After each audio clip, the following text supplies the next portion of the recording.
In this video, I'll talk about writing differential equations for second-order circuits. Since the circuits we're analyzing are becoming more complicated and the equations more difficult to solve, I'll also emphasize double-checking whether the differential equation is correct before we talk about solving the equations. As their name implies, second-order systems are mathematically modeled by second-order differential equations. The order of the differential equation governing a system is equal to the number of independent energy storage elements in the system. This means that a second-order system has two independent ways to store energy. By definition, a second-order differential equation contains a second-order derivative. If there are two independent energy storage elements in the system, the equations governing the system will contain two derivative terms, which can always be combined to create a second-order derivative. A major difference between first and second-order systems is that the response of a second-order system can oscillate or overshoot its final value. The responses of a first-order system are modeled by exponential functions, so the response will always either increase or decrease. Responses of second-order systems can contain sinusoids and thus can change directions. For example, the response can increase, then decrease for a while, and then start increasing again. This doesn't mean that the second-order system responses always oscillate. They absolutely can respond exponentially. Any oscillations are dependent on the rate at which energy is dissipated in the system. Oscillations are due to energy storage elements exchanging energy. If the energy dissipation overwhelms the energy transfer between energy storage elements, the response of a second-order system may not oscillate. Now let's look at these concepts in the context of a system you're already familiar with before we talk in detail about second-order electrical circuits. A swing set is a pretty common example of a second-order system. I have two ways that I can store energy: as potential energy in my height above the ground and as kinetic energy in how fast I'm going back and forth. So if I start out with an initial condition that's some non-zero potential energy and push off, I swing back and forth. I'm oscillating. I'm not always going in the same direction.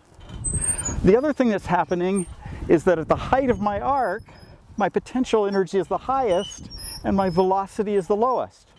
At the bottom of the arc, the potential energy is low, but the velocity is high.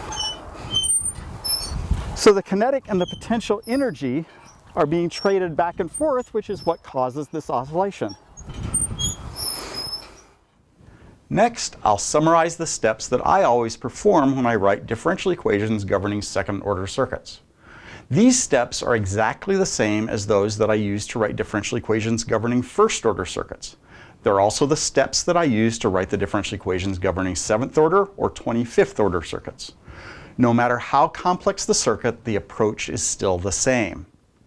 Since differential equations describe the energy stored in a system, I start by labeling the variables in the system that describe energy storage. In an electrical circuit, the variables describing energy storage are capacitor voltages and inductor currents. Keep in mind that if I know the capacitor voltages and inductor currents in a circuit as functions of time, I'm guaranteed to be able to find out anything else I want from those functions. That means that regardless of what I'm actually trying to find out about the circuit, I'll label those parameters, write the governing differential equations in terms of those variables, and then use those equations to determine what I actually want to know about the circuit. Next, I'll use the energy storage element voltage-current relations to label the capacitor currents and inductor voltages in terms of the capacitor voltages and inductor currents. This keeps me from having to remember those relationships later, and also keeps me from having to remember my passive sign convention. When I'm doing KVL and KCL, I want to focus on that and not have to keep track of a bunch of other stuff at the same time. There's a lot of flexibility in this next step. It consists of writing equations until I have the same number of equations as unknowns. Fundamentally, this will consist of performing KVL and KCL while incorporating Ohm's law. There are a lot of different ways we can write KVL and KCL. We can use nodal analysis, mesh analysis, or just write random equations. Ultimately, though, we'll need to write n equations in n unknowns. Which specific equations you write is up to you. Some approaches may require more work than others, but as long as you don't make any mistakes, you'll eventually get to a correct answer. Finally, you combine the equations you wrote in step 3 to eliminate any variables you don't want. For a second-order system, the result will be a second-order differential equation in the variable that you want to find. The final step would be to solve this equation, but I'll cover that step in later videos. For now, we just want to write the governing equations. My first example will be to write a differential equation governing the capacitor voltage, V sub c of t, in this series RLC circuit. The first step is to label the capacitor voltage and the inductor current as unknowns. The second step is to use the energy storage element's voltage-current relations to label the capacitor current in terms of the capacitor voltage and the inductor voltage in terms of the inductor current. Now I just write KVL and KCL to get as many equations as unknowns. At a minimum, I'll need 2 equations since I have 2 unknowns, V sub c and IL. If I end up creating additional variables during my analysis, I may need more equations. If I do KCL at this node,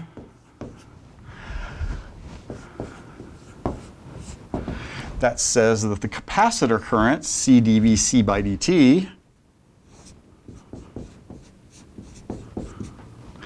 is equal to the inductor current, which is just IL. Now, if I do KVL around this loop,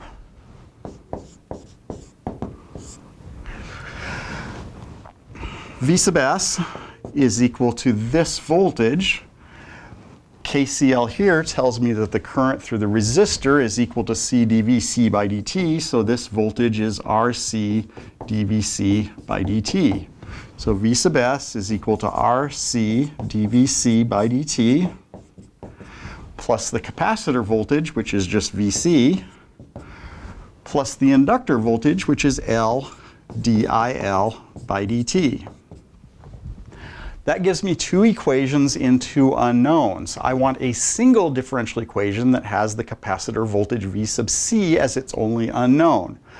Combining these 2 equations to eliminate the variable IL is almost identical to the approach used in solving multiple algebraic equations in multiple unknowns.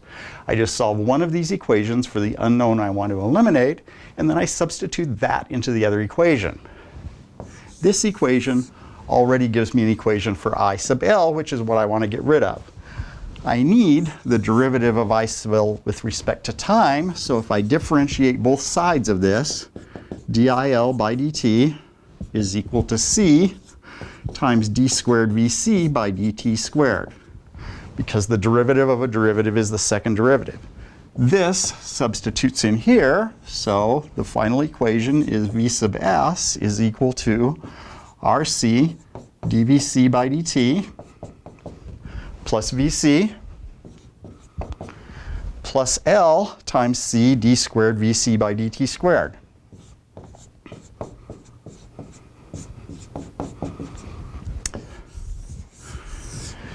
This is a second-order differential equation with one variable, V sub c. I can solve this equation to define Vc as a function of time. It's always important to double-check the results of any analysis. In this case, I like to check the differential equation before I go to all the trouble of solving it. There's no advantage to solving a differential equation that turns out to be wrong. The way I'll check my differential equation is to use the circuit to determine the response of the circuit as time goes to infinity if the input is constant. I may want to actually solve the equation for a time-varying input, but I'll always check the differential equation for this condition first. Under these circumstances, the capacitor looks like an open circuit and the inductor looks like a short circuit. This open circuit means that the current through the circuit is equal to 0. Since the current is 0, there's no voltage difference across the resistor. And if I do KVL around this loop, V sub s is equal to Vc at infinity. Now let's check that against what the differential equation gives us. In the differential equation, the input, Vs of t, is now a constant, V sub s. As time goes to infinity, the response, V sub c of t, will also become a constant, and the derivatives in this equation go to 0. So as t goes to infinity, V sub c at infinity is just equal to V sub s, which is the same result I expect from the circuit, so the differential equation looks like it's worthwhile solving. Now let's write the differential equation governing I sub L of t for this same circuit. Since the circuit's the same and the analysis approach is the same, this results in the same two equations we had before.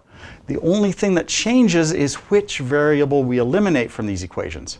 This time we want to keep I sub L, so we'll solve one of the equations for Vc and substitute that into the other equation to eliminate Vc.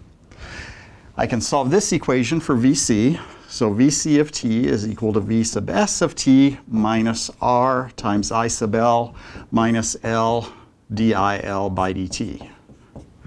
I need the derivative of Vc with respect to time, so if I differentiate this, dVc by dt is equal to the derivative of Vs, dVs of t by dt, minus r times the derivative of IL with respect to time, minus L times the second derivative of IL with respect to time. Now if I plug this in here, I get IL of t is equal to C times this whole expression, dVs by dt minus r dIL by dt minus L d squared IL by dt squared. This is a second order differential equation. The only unknown is I sub L of t. I could solve this for I sub L. Now let's check our result. As t goes to infinity, for a constant input, and I'm going to say that's capital Vs. This is my source, Vs. I have a resistor. The capacitor under these conditions becomes an open circuit, and the inductor becomes a short circuit. This is I sub L of infinity. The open circuit keeps any current from flowing to the inductor, so I sub L of infinity is 0, based on the expected behavior of the circuit. From the standpoint of the differential equation, if Vs is a constant, this term is 0. As time goes to infinity with a constant input, the current will become constant, so the derivative of the current becomes 0, and the second derivative of the current with respect to time becomes 0, and I sub L is equal to 0 amps. These results match. I can have a pretty good degree of confidence in my differential equation being correct. My second example is a parallel RLC circuit. I have a current source, I sub S of t, in parallel with a resistor, a capacitor, and an inductor. I want a differential equation governing the inductor current, I sub L of t. As usual, I'll start out by labeling capacitor voltages and inductor currents. I'll also label the capacitor current as a function of the capacitor voltage and the inductor voltage as a function of the inductor current.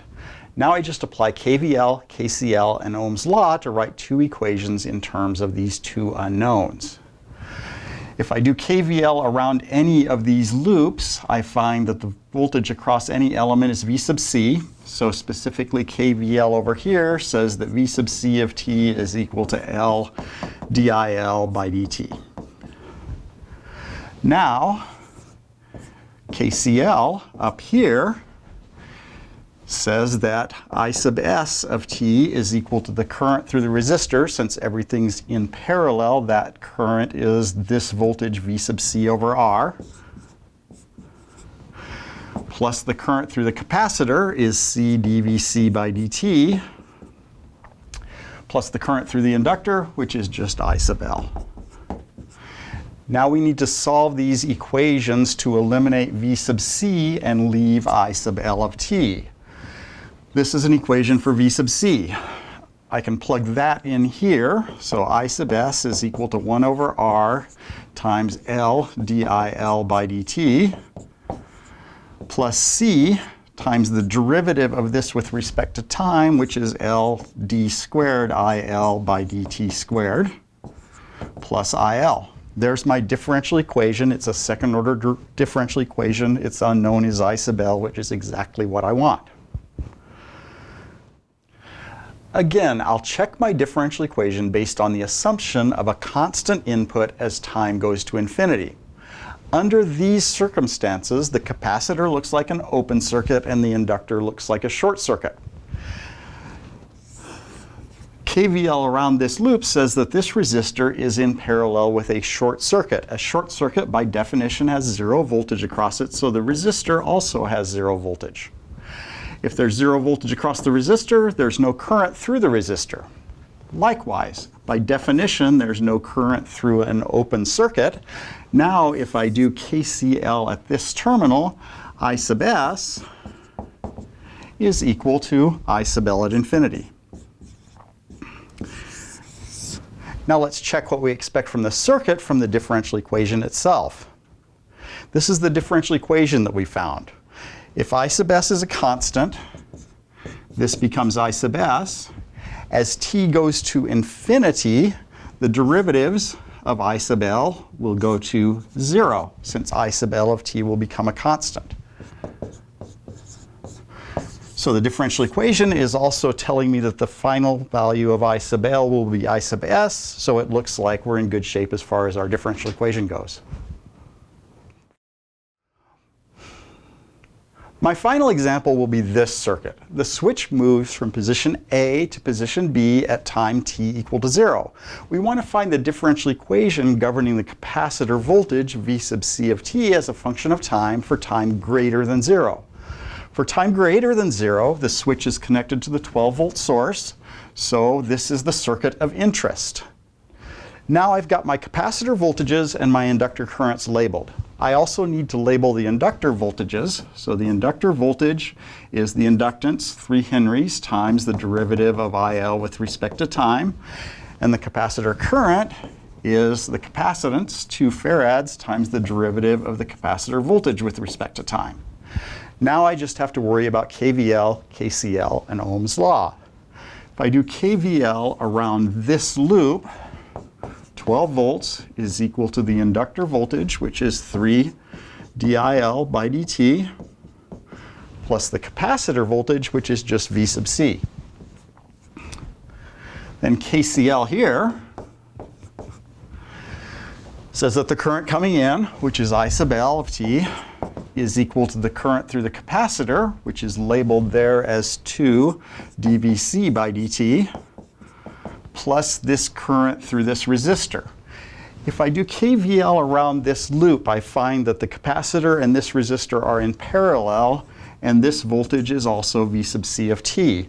So the current through the resistor is Vc over 12. Now I need to combine these equations to eliminate I sub L so that I'm left with just a second order differential equation in V sub c. This is already an expression for I sub L. I need the derivative of that to plug in here. So DIL by dt is equal to 2 times the second derivative of Vc with respect to time, plus 1 over 12 times dVc by dt. Now if I plug that in here, combining these two, 12 is equal to 3 times 2 d squared Vc by dt squared plus 1/12 dVc by dt. That's this term, so I add Vc to that. There's the differential equation. Now let's check it to see if it agrees with the expected behavior of the circuit as time goes to infinity for a constant input. Now let's check the differential equation against what we'd expect the circuit to do under steady state conditions. The input in this case actually is constant, so we don't need to modify anything for this. For a constant forcing function, as time goes to infinity, the capacitor acts like an open circuit and the inductor acts like a short circuit. The voltage across a short circuit, by definition, is 0 volts. Now if I do KVL around this loop, V sub c at infinity is equal to 12 volts. Now let's compare that to what we expect from the differential equation. This is the differential equation we found on the previous slide. The input's constant, so V sub c as time goes to infinity becomes a constant. In that case, the derivatives go to 0, and V sub c as time goes to infinity is 12 volts. That's consistent with what we got from the circuit, so our differential equation looks like it's pretty good. We now know how to write the differential equations governing second-order systems. Next, I'll talk about the solution of second-order differential equations.